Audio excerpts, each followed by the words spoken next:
I was watching Monty on Gardener's World last autumn, and he suggested putting some peas, Kelvedon Wonder or another variety like that, into seed trays and leave them in your cold greenhouse over winter to get a good start for the spring.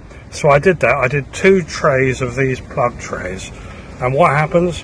They grow in the cold greenhouse at home, and blow me, they started flowering. Look at that.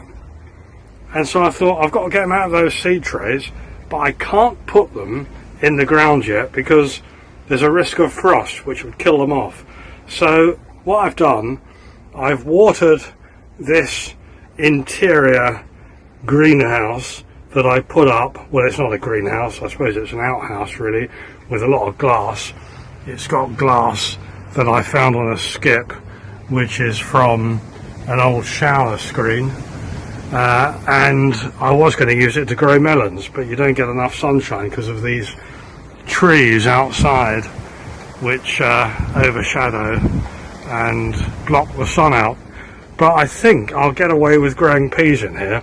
The only problem I've got is rats and slugs and snails, so I'll have to deal with them in some way. But it looks pretty secure from rats. I just got to sort out the slugs and snails, but they're flowering now. Hopefully we'll get a harvest before too long.